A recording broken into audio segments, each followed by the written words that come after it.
The day you've been working towards and building towards is suddenly and completely, somehow without warning, it's upon you, and everything has to work.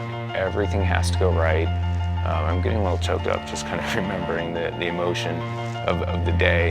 It was very daunting. I had no idea what we were doing. We were getting millions of messages and had no way to sort them.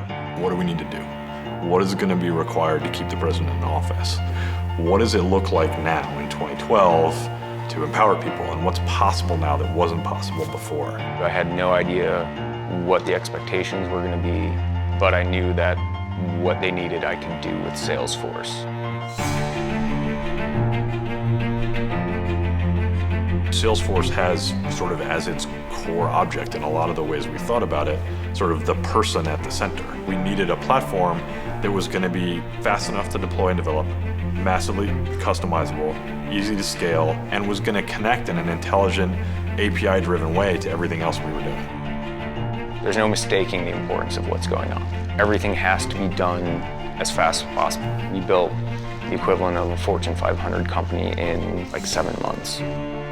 The ability to scale in the cloud allows you to get to a scale that you don't know you can plan for. We're going to be able to get as big as we need to get without these massive outlays of investment that we could just never handle. We captured 5.7 million voter inquiries in Salesforce. Each of those became a case. Our favorite emails to read were the ones that said, "I know no one will read this, but," and we were reading them. Salesforce helped us pick out those really exceptional stories that needed to be heard. We used the Service Cloud to manage all of our inbound correspondence, custom applications built on the Force.com platform, Chatter with the state budget management application. We had no issues with security. They thought I was like a magician with the stuff I can do very quickly.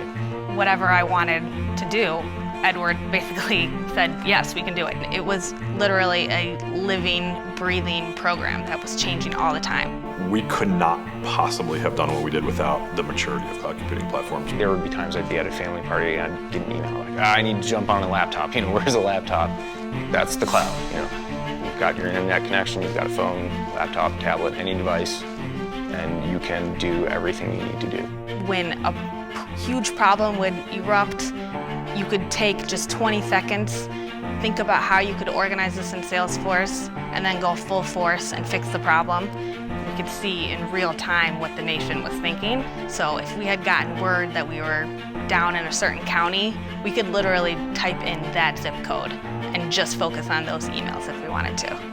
That's going to be the difference maker, the legacy of Salesforce with campaigns, the ability to move from idea to application very quickly, that speed to market, that ROI, that speed to value, all that is just invaluable to a campaign because you have no time ever. Having platforms and dashboards like what we were able to build on Salesforce let us be incredibly intentional about every dollar spent, every conversation we had with every voter. And when you're talking about a couple of thousand votes and a couple of thousand precincts, every vote, every conversation matters a lot. If you're doing something that people don't like, you'll know it right away through Salesforce. And if you're doing something people like, you'll know it right away through Salesforce. Salesforce and myself and our team of Salesforce users, we absolutely helped Obama win the election.